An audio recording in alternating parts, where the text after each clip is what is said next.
And you're live. There we go. Hi, everybody. Thanks for joining us on COVID TV. I feel like there should be a channel like that. But I'd watch. Yeah, it's what the world has become.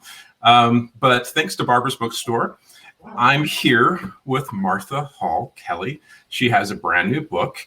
And if I should mention, there's a little green button sort of right there on your screen that if you'd like to purchase a copy, you can use that code and get a discount. So if this is something that you haven't bought yet, I highly encourage you to go right there and they will take care of you. But before we get into the new book, I have to say, your first book, Lilac Girls, was a really good book. And it was one of those books that you can read it in the advanced reader copy.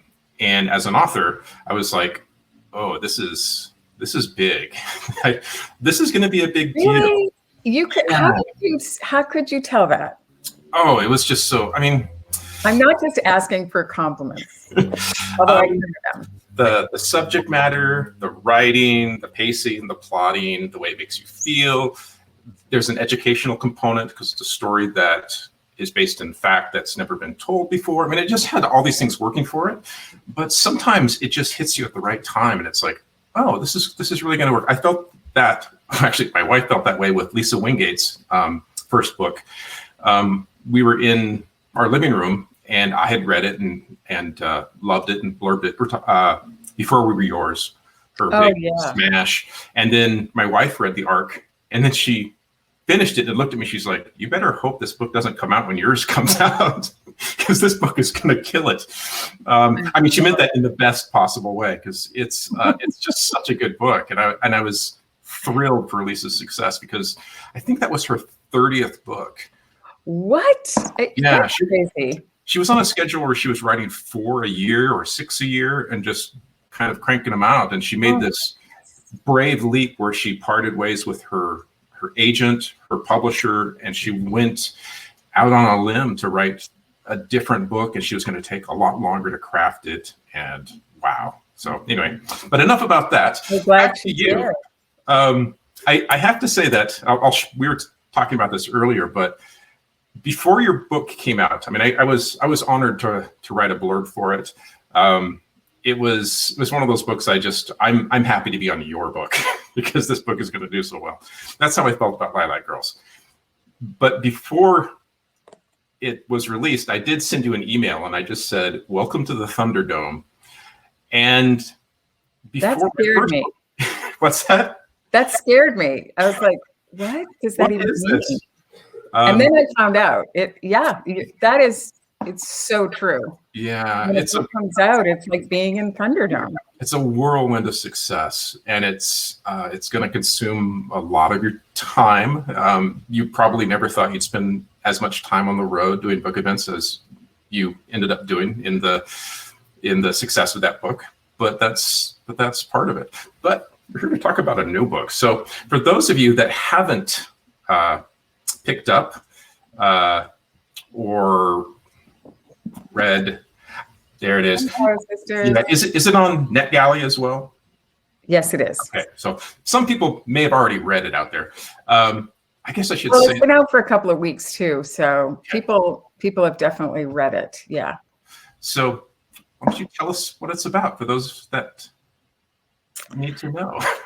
It is about, it's the third book in 3 books about Caroline Faraday. And if you've read Lilac Girls, you know about Caroline. She was a socialite and a New Yorker who had a summer home in Connecticut. And I stumbled on her story back in 2000 when I went up to the house and to see the lilacs, because my mother had died and it was Mother's Day, and I love lilacs and she did too. So I had a great time in her garden. I was the only one there. And then I did the tour in the house, and I saw Caroline's desk, and that all led to me writing Lilac Girls after 10 years. It took me, I had never written a book before, so I didn't know how to write a book. I had been an advertising copywriter, but I mean, those two things, you know, writing a 30-second commercial is really different than writing a novel. I was the same. What? Yeah, same with Hillary Jordan. There's a whole bunch of us that we And fled James the corporate. Patterson. What's that? James Patterson. Oh, yeah, of course. There's a whole bunch of us that You we were a fled. copywriter? Well, I started out as an art director, and then I became a creative director, and then as a creative director, I just ended up writing for the latter part of my career. So But you started in the art part of it. I did. Yeah, but as you And know, then you ended up 2 years on the New York Times bestseller list. It's crazy, isn't it? it's a different Like you world. can't make it up. You can't, and it's for those of you that haven't worked for an ad agency or watched all the seasons of Mad Men, working in advertising, you're basically pimping your creative soul by the hour, and they'll pay you really well. God, it's so true. You know, and you have to sneak over the wall in the middle of the night and hope they don't catch you. So just your journey of fleeing that world, we'll have to talk about. But back to your book. But I do think that it kind of prepares you for this world a little bit. You have to think about, you don't just write what you want to write about. You think about who's going to be reading it, don't you think? I think not just that, but in advertising, you have work rejected on a daily basis. So you have kind of a tough skin. So Well, yeah, I'm saying this about other people, not me. Me neither. It's still hard. Yeah, it is. But I guess you're used to not everything being magic, but you just kind of keep at it. I think it's good. And you also know that, there's parameters, especially when you're writing a 30-second commercial or art directing it.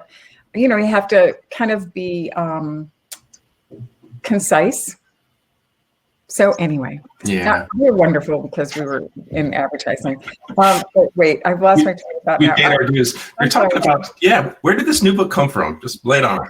So I had researched so much about Caroline Faraday, and her archives are underneath the house, which is now a museum. And it's the old root cellar. And I used to go down there and just kind of dig through all of her stuff. She was a real pack rat, which was helpful for me, kind of an organized pack rat. But she had this whole wall of archival boxes down there that were filled with Civil War letters. And I read a few of them for the second book, Lost Roses, because I needed to know more about Caroline's mom. And then for this book, I had to read all of them. There are almost 1,000 letters. So I read them all. I think I might have skipped one or two, but I read a lot of them. So when Lilac Girls was, I guess you call it a hit, I went back to— It was a hit. It was an international bestseller. My husband kept saying, now is your leverage point. If you want to keep writing, you need to go back and say, I want to write more books. And so I did. And I said, well, I want to go back in time and write about Caroline's mother. So that was Lost Roses. And then I also want to write a Civil War book about the Woolsey family, because I knew from hanging out down in that root cellar that there was a lot of Woolsey stuff down there. And I was already halfway there in terms of the research. So I thought this will be a good thing. And I figured people would be invested because if they liked Lilac Girls, they would want to learn more about the family. So I guess that was a good thing because once I started writing it, I had almost too much information because there were so many scenes that just kind of came alive out of those letters. So that was the toughest part, was figuring out, the very best of that to put in. And then, of course, coming up with two other characters, because the other books were written from 3 POV characters. So I thought, since they were abolitionists, it would be great to show slavery from the point of view of a young enslaved girl and on a tobacco plantation, but also from the point of view of Anne Mae Wilson Watson, who was the mistress of the plantation. So once I had those people, it really kind of jump-started things, and it was a lot of fun to write. But my agent, when she read it, said, this seems like it was the easiest one for you to write. It just kind of came out, right? And I was like, no, that doesn't happen. Some writers say, it wrote itself. And it's just like, stop, don't even say that. That's just not true. Yeah. I don't know how those people actually, like, I have met a couple of people that they're like, this one book, that's the first time in my life it just came out. Legends of the Fall by Jim Harrison. Supposedly he wrote that in a week with very few edits. Yes, I heard about that. And that, I guess, happens. Maybe, I'm still waiting. Yeah, I don't even know how that's, like, did he sleep? Did he eat? Did he take potty breaks? How did he write this book in a week? It kind of blows my mind, but it's a very good book. And if he didn't, it's an excellent story. So you can tell people you wrote this book in a week and a lot of people will believe it. Okay. Even though it was 4 years. How do you feel about the research? I mean, all your books, there's just a ton of research. And I found that the further back I go, I struggle because there's less material, there's less firsthand things that you can access. Yeah, it's harder. Some people have said, why don't you keep going and do the Revolutionary War? And wow. I was like, oh, I could, the Civil War was tough because you start losing, you have to keep that voice. It still has to be Civil War-ish. And that can be kind of hard. I mean, for me, it was. And to also be having to look up all of the, what kind of a carriage it was. And you have to be so accurate, especially about the Civil War, because there's so many people that really know their stuff about the Civil War. So I was always paranoid. Even in Lilac Girls, I had mentioned a stink bug. I said, somebody went under like a stink bug or something. I don't know.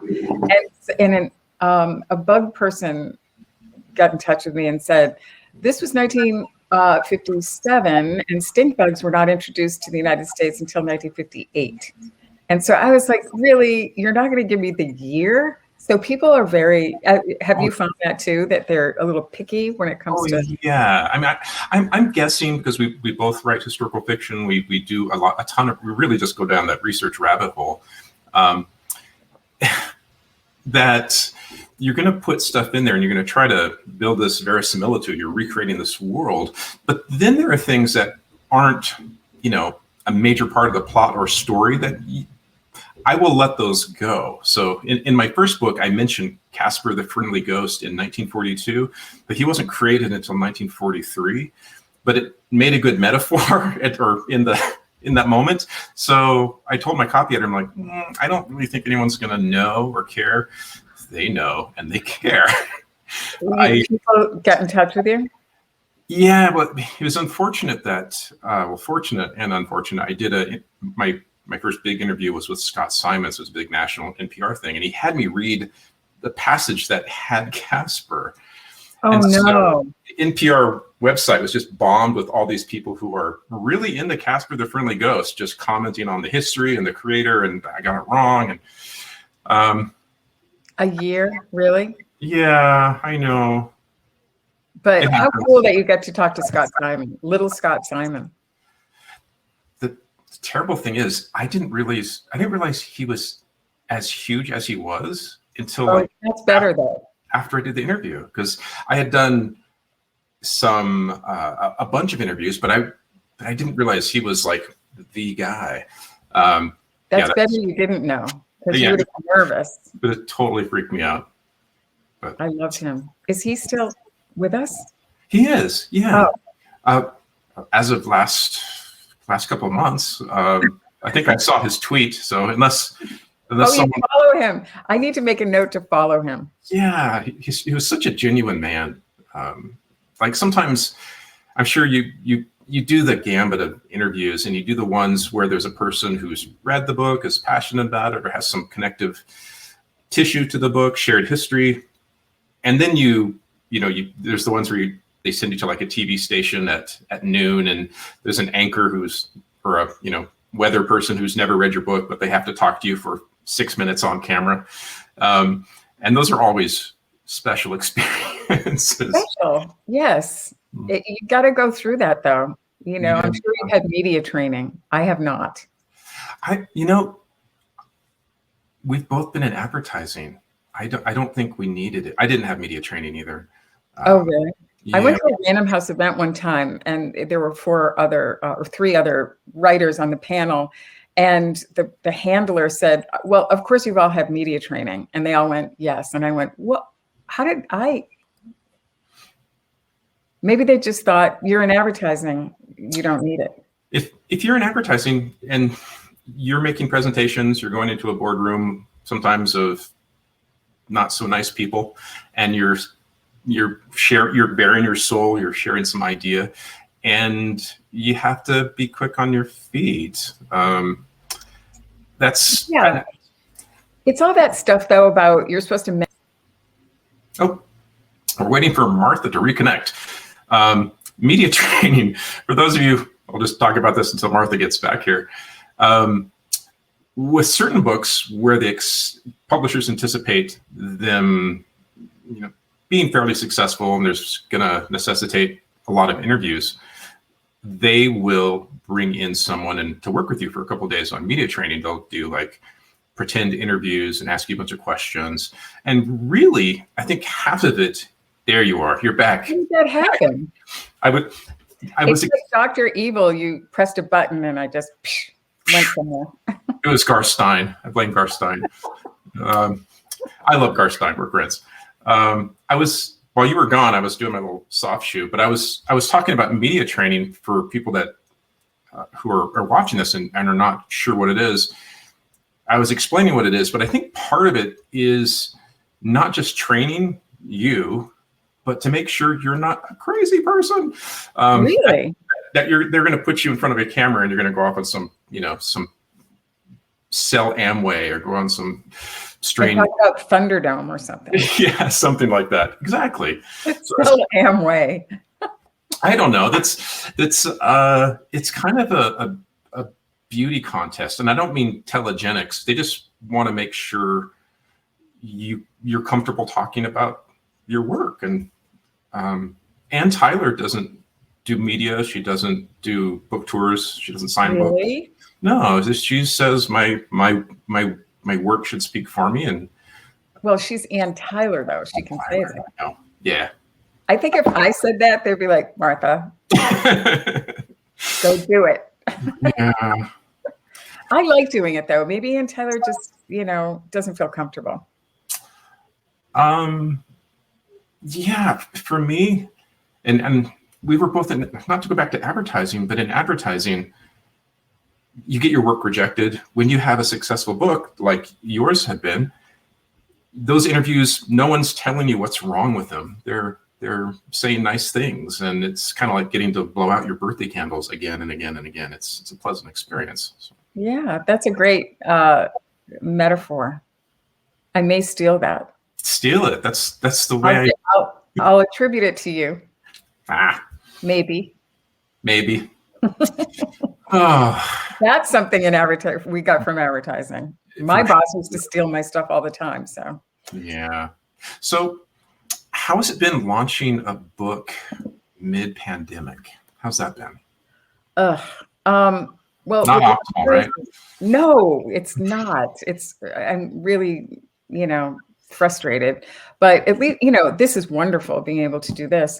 At the paperback for Lost Roses, I did a wonderful, Random House just pulled out all the stops and did this wonderful book tour, but I was halfway through it in March, a little over a year ago now. Wow. On the tarmac flying from Alabama to Houston. You can tell it was, the royal treatment, Alabama to Houston. But no, it was an amazing tour. And my agent called and said, you have to come home. I'm really worried. I think she likes me, but I think it was more like her client, might get COVID. So I had to come home, and the worst part was it had been a wonderful tour, but the warm part of it, I live in Connecticut, and in March, I was just so excited to go to Florida and California, and they saved that for the end. So it was like, okay, you've done, Saratoga Springs and all the cold stuff, super fun. But I had to go home. And at first I thought, well, this won't be so bad. You know, it won't last that long. And then, oh my God. And you know, of course, book sales, everything just shut down. So it was really sad. But really, even worse than my situation was, you know, because I had already come out in a hardcover and it had been a big success. And so this was kind of, you know, the paperback was piggybacking on that. Yeah. But it was for the people, friends of mine that had books that were coming out that were just, it's like they won't get a second chance. Were they postponed? No, I mean, this one friend of mine had a book that came out that debuted right when mine did, and she was just getting ready to go on her tour, and COVID happened. So it just, I mean, she didn't make a list. She didn't sell any books, and she can't say to her publisher, oh, you know, give me another chance, because they're like, well, you know, it was really grim. So, but writing wise, I just, you know, this is my New York, must have been great. in Connecticut. Yeah, I mean, it was like normal. I live in a hay farm up in Connecticut, and that's where I was with my husband and my kids. So I'm really grateful that it was okay from that perspective. I think people that had to be on the front lines really had it rough. For sure. But for writers, I mean, we're kind of we like being isolated, or most of us do. So it was okay. I got a lot of work done. Yeah, me too. But you know, I've heard a lot of fellow writers say, I just couldn't write for this period, especially during the election. They were kind of freaked out by everything, and so that's good. I don't think everybody dealt with the isolation in a good way. Yeah, I had to.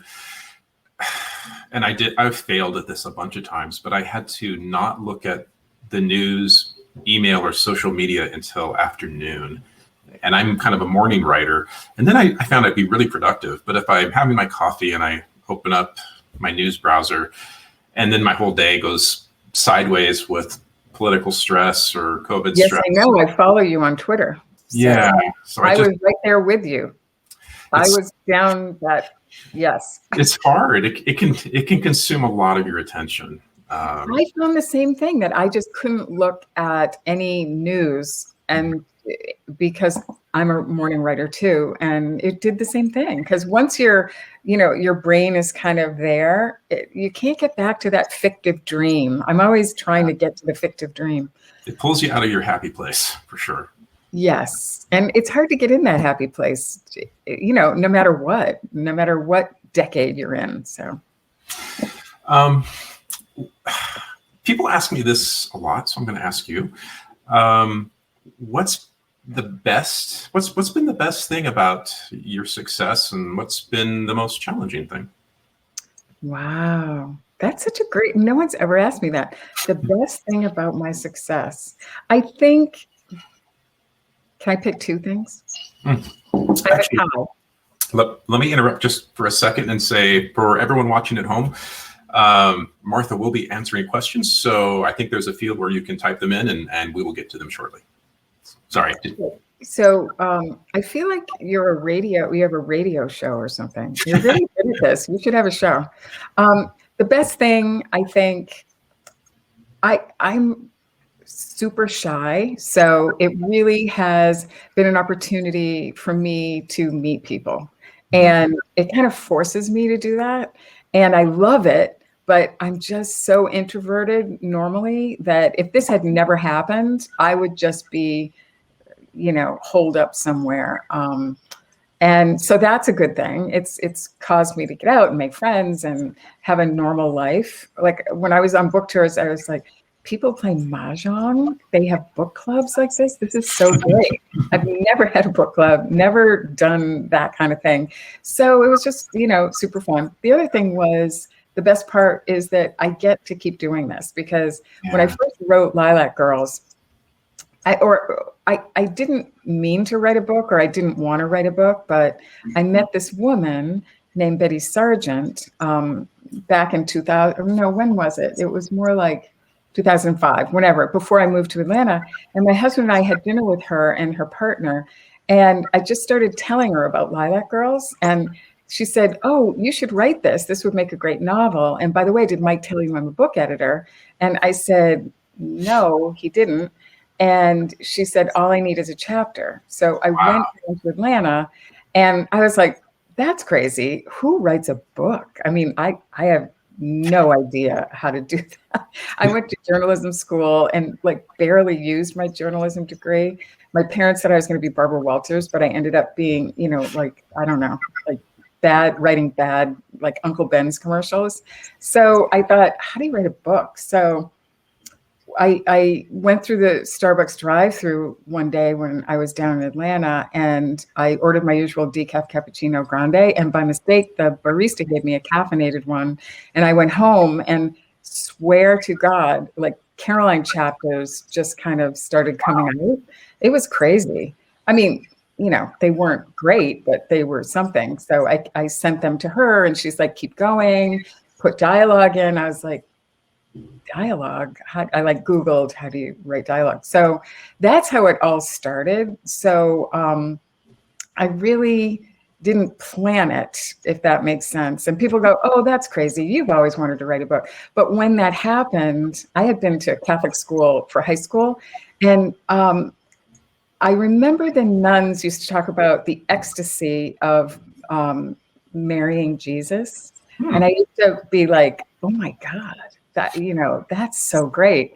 But when I started writing Lilac Girls, that's when I went, this is what they were talking about. This is the ecstasy. Yeah. So I feel like the fact that I get to keep doing that, that's definitely the best part. Okay. Oh, did you ask me about the worst part? Yeah, that you want to share with the world. Everyone get your cameras ready. The worst part, I guess, is staring at that blank page. Because with Lilac Girls, that was a fully formed manuscript that Random House acquired. And then for the other two books, which were Lost Roses, if I had media training, they'd tell me, hold up your book. So Lost Roses and Sunflower Sisters, they were just like a blank page. So that was scary, especially for the second book. People talk about, oh, the sophomore book, and can she do it again? So that was hard. And having to go to Russia, that was scary. It turned out to be great. Russia was like Paris and Venice combined. Yeah, it was great. Did you go to Moscow or St. Petersburg? St. Petersburg. Yeah, okay. Yeah. And we had I don't want to say a bodyguard, but we had someone with us all the time. And, it was pretty cool. We were followed, we felt really, cool. Like you're in East Berlin. What was that? It was like you're in East Berlin. Yes, exactly. I kept my clothes on at all times, even in the hotel room. You never know. Cameras. So anyway, once I felt that, oh wait, you were asking me the bad part. I think it's the staring at the blank page. It's like, can I do this again? I think, but I'm not, I'm not like Lisa Wingate, who's written so many books. Now I'm working on my fourth one, and it's like, I think I can do this again. But it isn't until, I don't know if you go through this, but you get traction where you go, okay, I remember this. Yes, this is great. This one's even better than the last one. But until I get there, I'm always kind of like, ugh. Yeah. The way I describe it to people, because they ask like, oh, or maybe they don't ask, but they comment and they assume it gets easier. And I describe it as, publishing a book is like climbing Mount Everest. And the next one is climbing Mount Everest again. And you have the experience, but the mountain doesn't get shorter. And it's that same arduous journey. Wow. And I'm not going to be able to steal that one because that is, you've branded that one already. But I like that. That's a great analogy. And you're so right. It does not get smaller. It does. Sometimes it gets a little higher because you're like, uh-oh, they've maybe paid a little more for this one, or there's more expectations. That psychological stuff, I think, is really part of the mountain. Did you sign a 1-book deal or a 2-book deal, or for these guys? No, yeah, for Lilac Girls. Lilac Girls was one. Yeah, so then then your contract for the next one, things get interesting. Kind of. Good for you. That's how but it's it was supposed to a be. 2-book deal for the next one. And Nice. then, which was fine. My agent said, you really should do them individually. And I was like, no, I'm doing them together because that way they can't say, oh, there'll be no third book. I was like, I was not going to have that happen. And I just, the next 2 books were a 2-book deal. So, yeah. I'm in a 2-book deal now for the first time. And that's. Oh, really? Yeah. For my agent really, at the time I signed my first deal, the ebook world was really in flux and like things are changing all the time. So she didn't want me locked into a contract that was, the world's going to change, but the contract isn't. And so it was cautious, and pragmatic to do it that way. Smart. Yeah. So we have 2 new ones coming from you. That's going to be great. Yeah. Well, one. One at a time? One at a time. Yeah. You've still got that Himalayan mountain to. I do. It does get. I mean, when you wrote Lost Roses, I mean, what I found with my second book is I think I was a better writer having gone through the editorial process, and so it took a bit longer for me because I'm self-correcting as I'm going, and I think the level of expectation from just internally was higher. So the second book was harder. Did you encounter that, or you had always seen these as a trilogy, so maybe they were all part of a. I felt like I had to be a better writer because I had read all of the reviews and really took them to heart. And I don't know if that was smart. Yeah, it was bad. I was addicted to reading Amazon reviews. And for this book, I haven't read any, which is like such a total turnaround. But my husband promised me that he would tell me if there were any really bad ones. So I was like, okay, it's a deal. Because I would get so upset. One time a woman emailed me and said, Dear Martha, you're a sick woman that you wrote this book, Lilac Girls. And when I got to the part about the concentration camp, I threw it across the room. She's probably watching. That would be funny.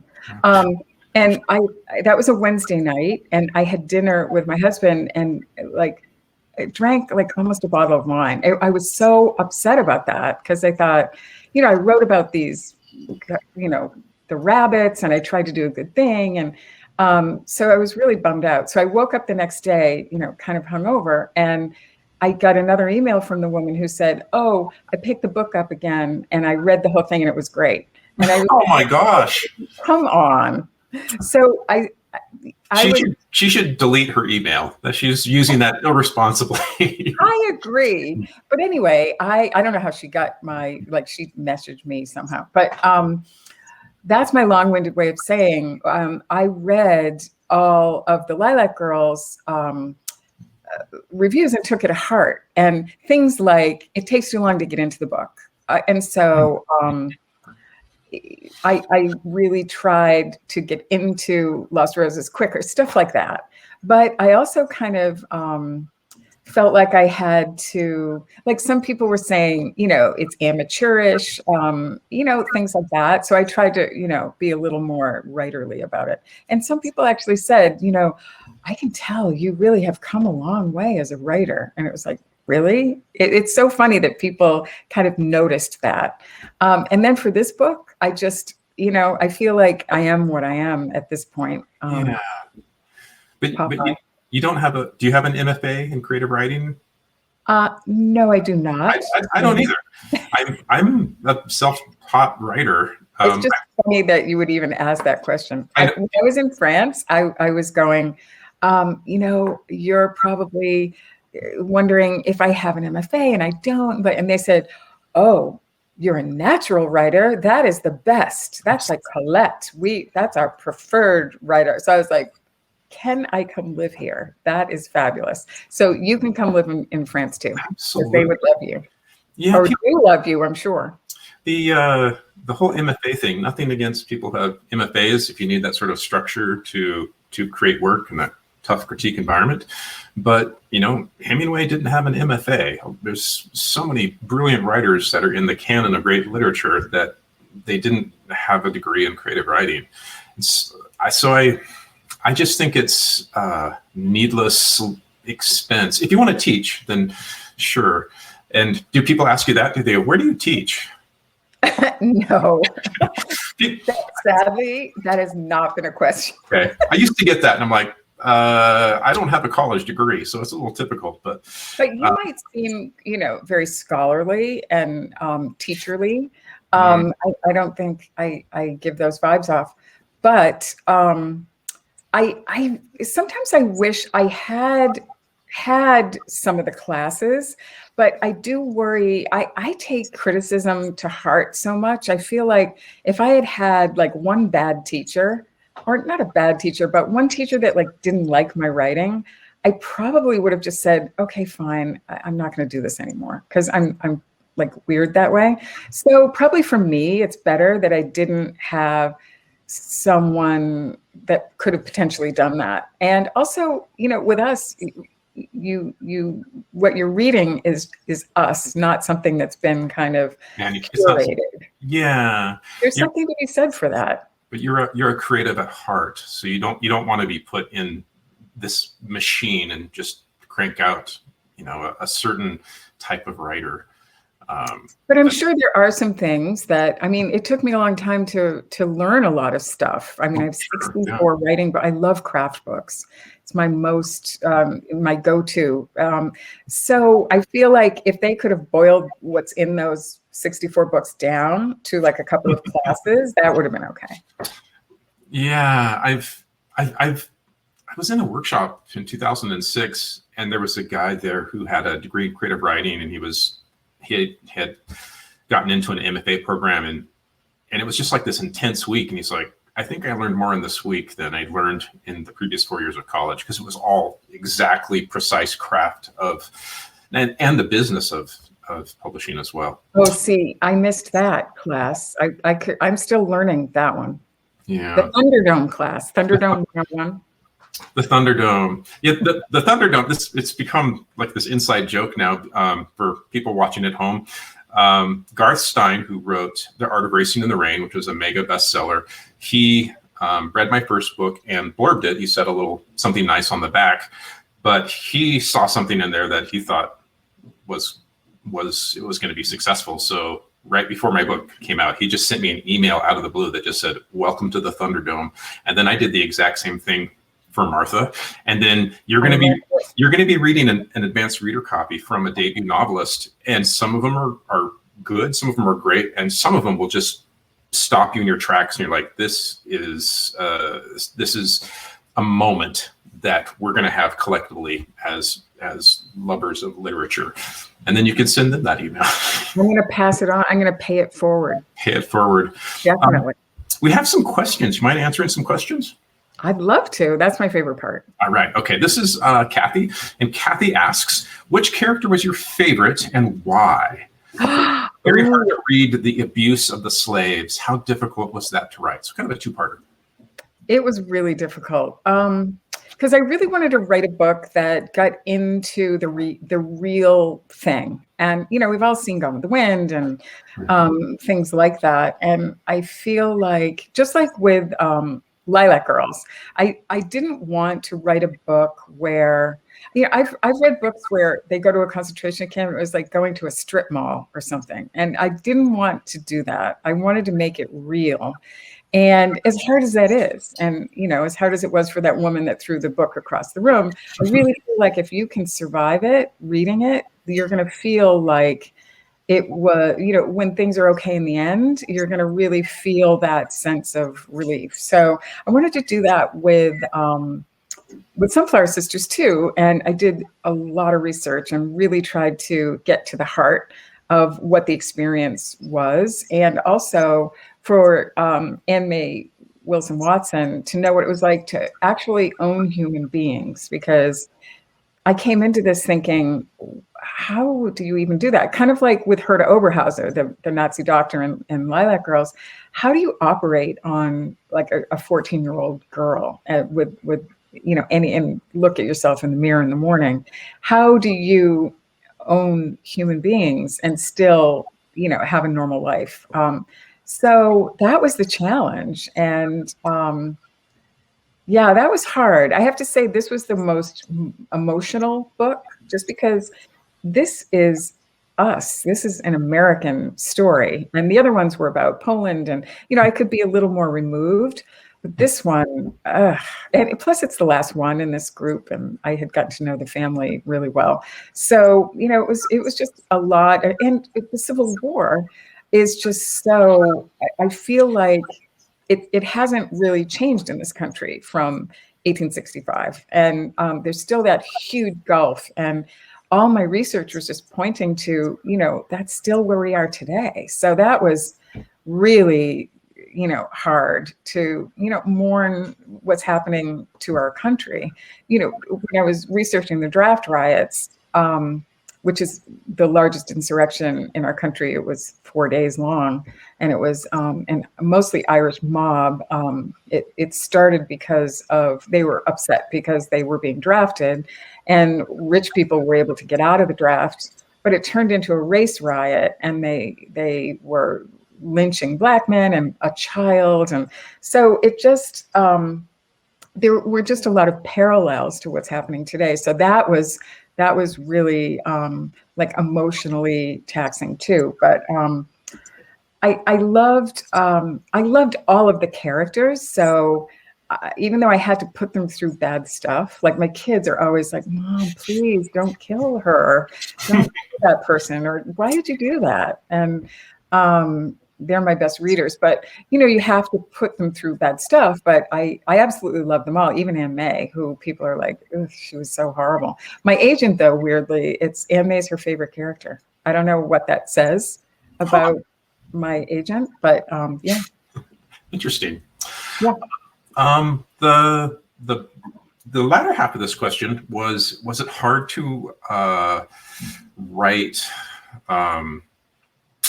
In this case, the abuse of slaves. Is it hard to write sort of the things? Yes, I totally did not answer the second half of that question. Yeah, it was really hard, especially because, as you know, you got to do that research. Mm-hmm. And like in Lilac Girls, I had to, like, someone gets bitten by a dog and they die and it's horrible. So you have to like research, what was it really like for that to happen? And that was horrible. But this, it's just so sad, the whole thing. And you have to really, if it hadn't been for COVID, I would have really wanted to go to the, I don't think it's called the Lynching Museum, but there's a museum in, I think it's Alabama. Mm. I really would have loved to have gone there because I did so much research on that. And that was definitely really hard. And to put a character that you love so much through that, I can't give too many spoilers, but Jemma goes through, some really scary stuff. Wow. The next question is from Laura, and she asks, were there any surprises in your research? Probably too many to have to, what was the most surprising thing, perhaps? The most surprising thing, it was mostly little things because I knew a lot about the Civil War.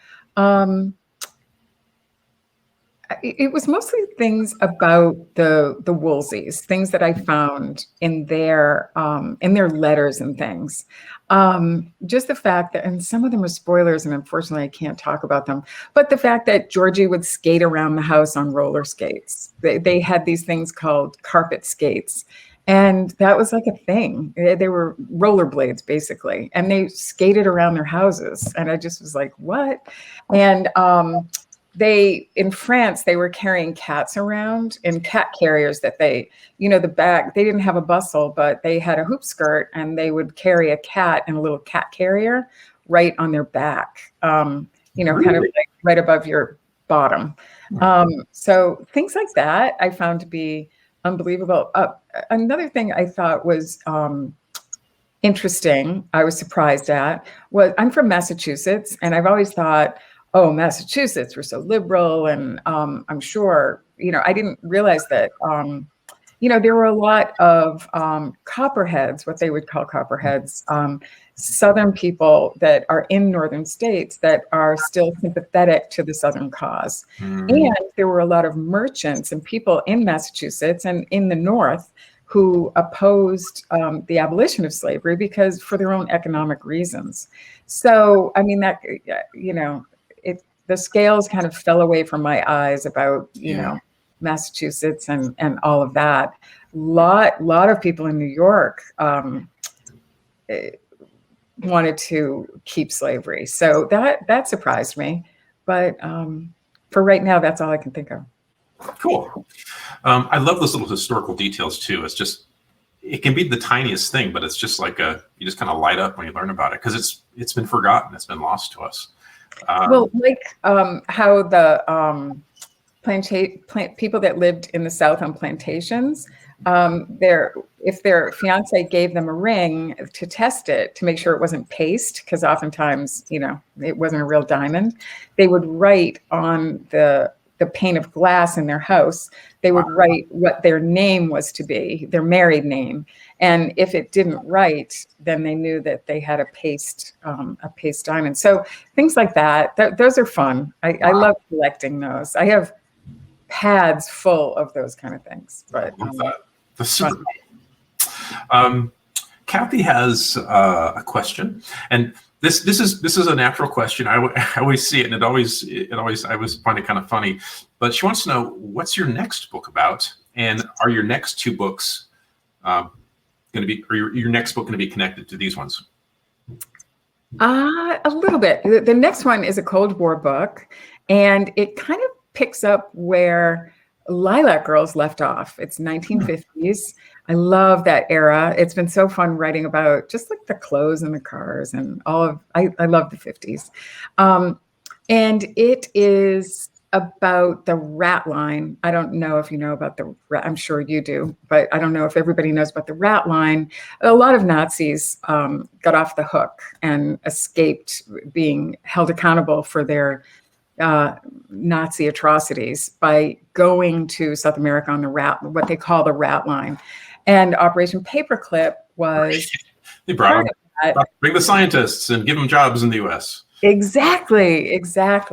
And I've always wanted to write about that since Lilac Girls. So and I just thought it was such a terrible thing that they brought all these people, all these Nazi scientists over so the Russians wouldn't get them, and to work on these kind of ersatz programs.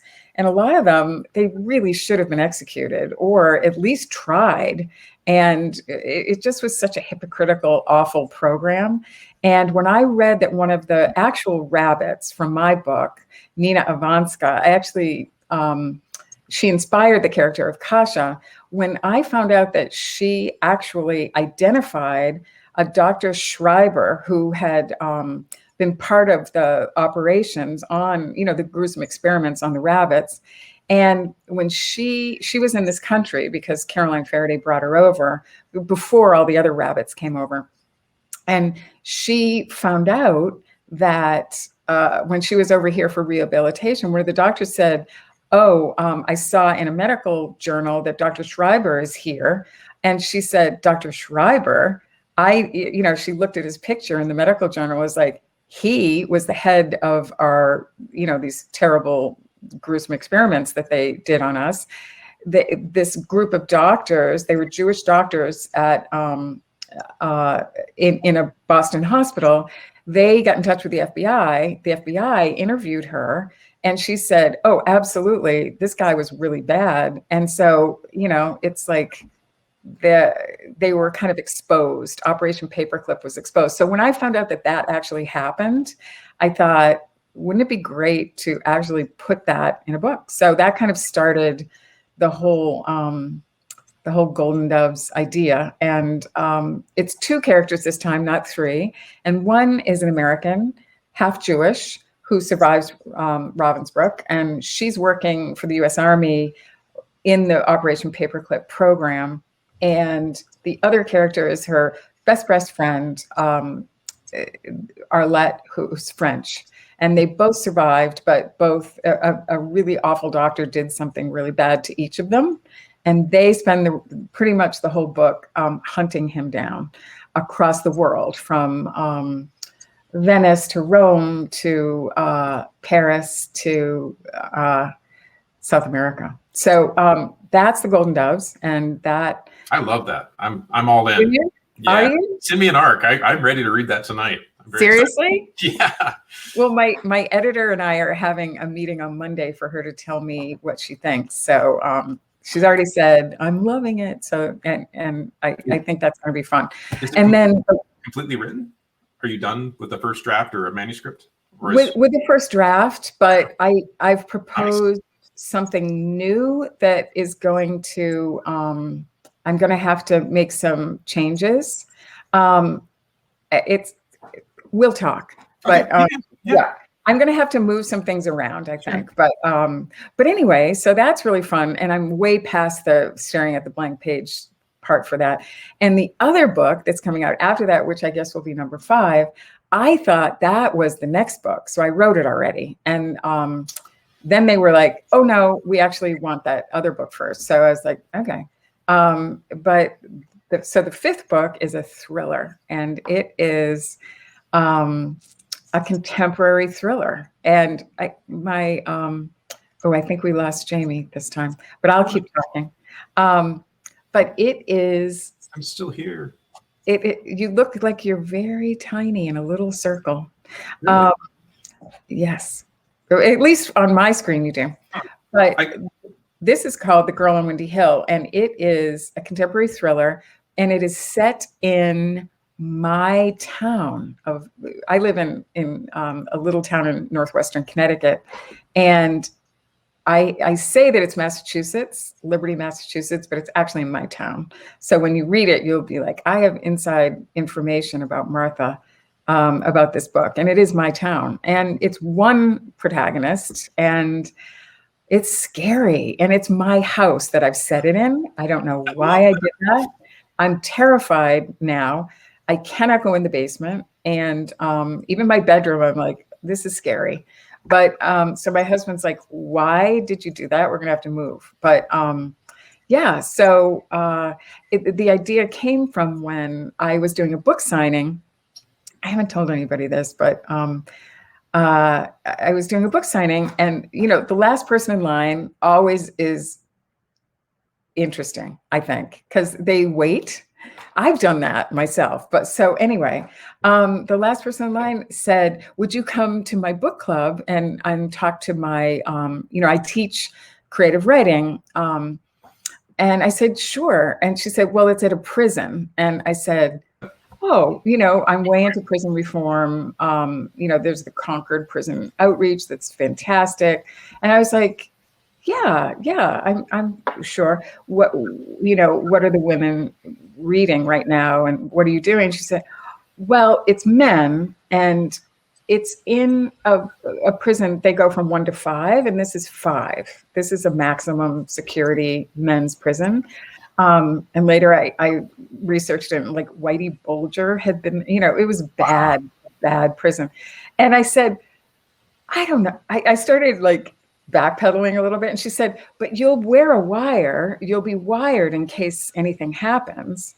And, the guards will come very quickly. Like, why are you such a baby? And I was like, I had seen way too many episodes of Orange is the New Black. But anyway, to make a long story short, I didn't end up doing it. But I started thinking, what if I had, and what if something bad happened as a result of it? And that's what led to this book. So wow. Yeah, it's scary. But it's been fun writing a thriller. And when I go out on book stuff, or when I did for Lost Roses, I would tell people that's what I was writing, and they seemed really excited about it. So I know a genre change is not always, a guaranteed thing. But we'll see. We'll see. I think, I love historical fiction, but I also love a good thriller. So I'm glad you're doing it. You write the book you want to write. Sometimes there's publishing world pressure to kind of stay in your box a little bit. But I've been really lucky, and they have not said that with me. So I don't think they were thrilled that it's a different genre, but they were super nice about it. So I was like, okay, that's cool. let's try. But you haven't visited a prison yet? I may or may not have. Okay. Why? Have you been in one? I visited two. One was like a medium. So it's guys that are in 15 to life. And then one was more like a one, where these are guys that have been in for everything from, burglary to murder, but this is their last stop before they get out. Okay. It's different because I'm a guy, and it's, they whistle at the guys and stuff too, though, don't they? I'm sure. But it was both times they were great experiences. And one of the guys that's since been released, we're Facebook friends, and we message back and forth. I've known him now for like 3 or 4 years, and he's a writer, believe it or not. Wow, that is so cool.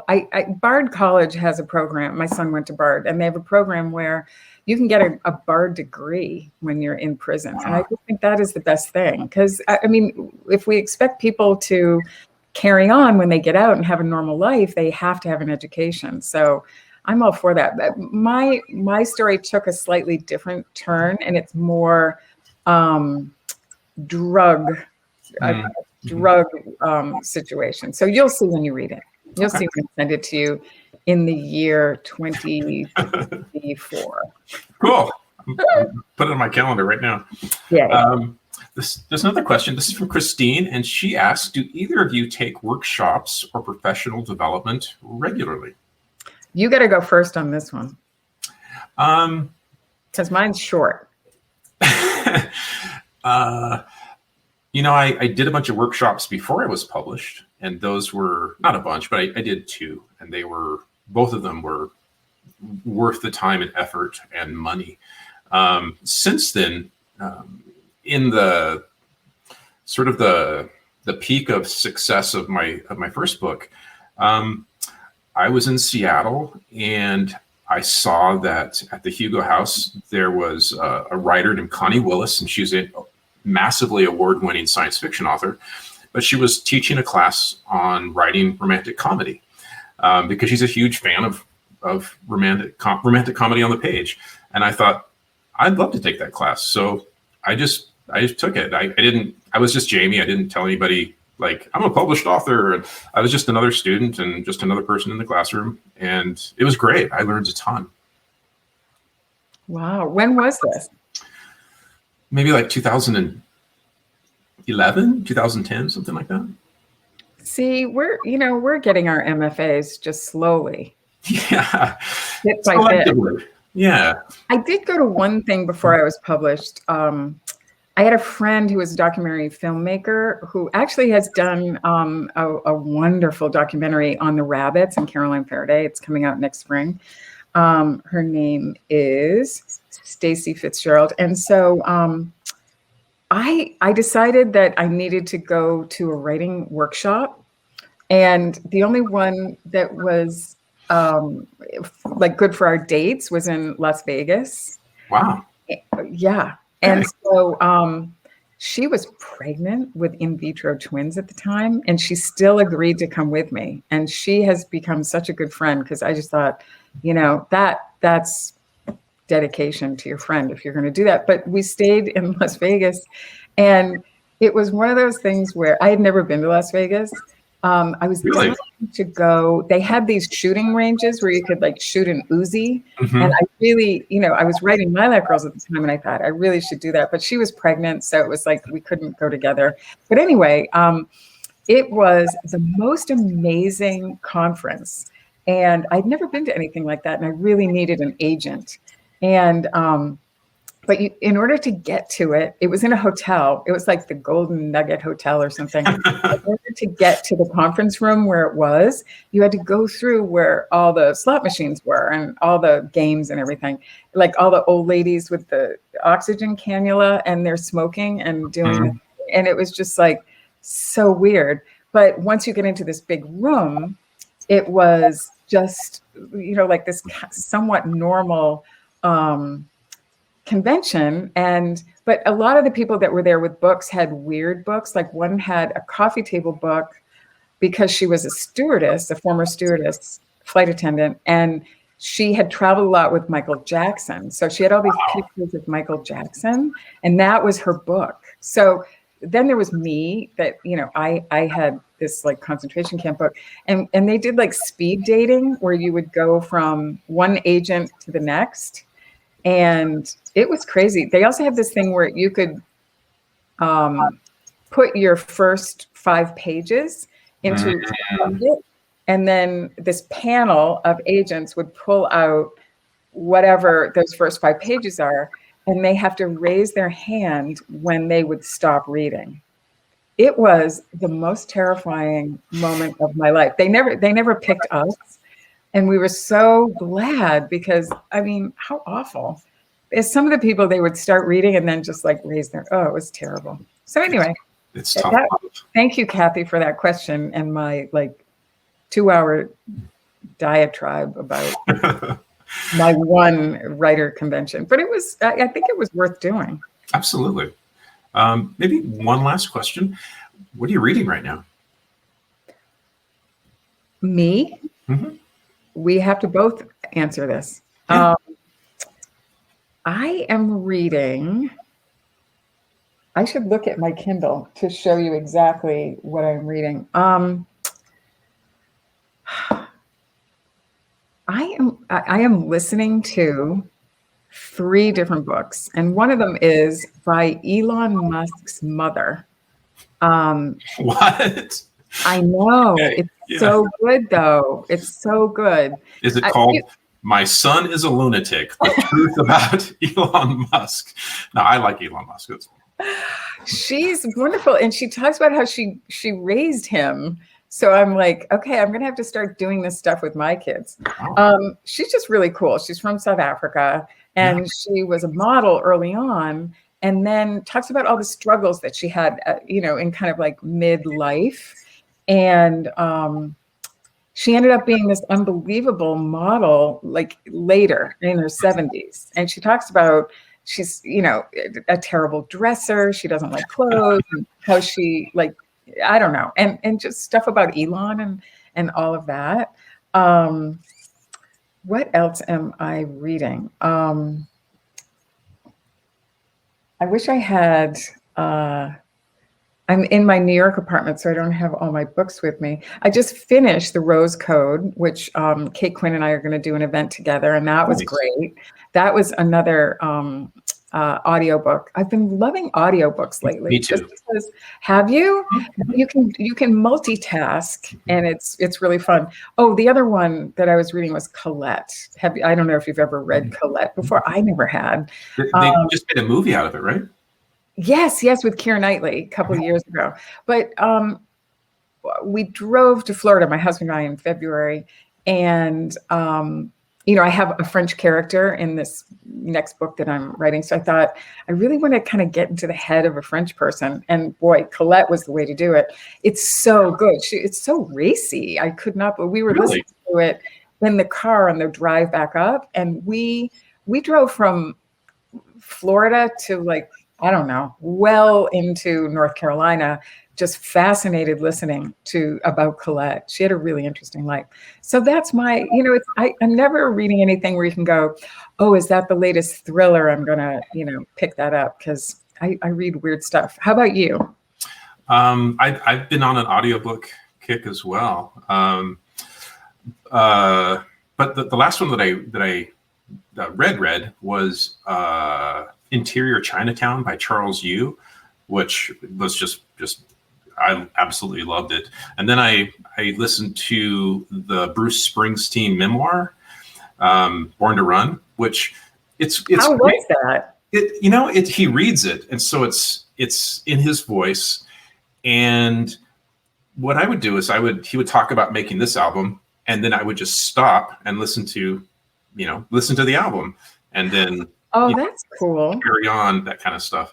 But what I'm what I'm reading right now is When the Stars Go Dark by Paula Mclean, which I think came out like a week ago.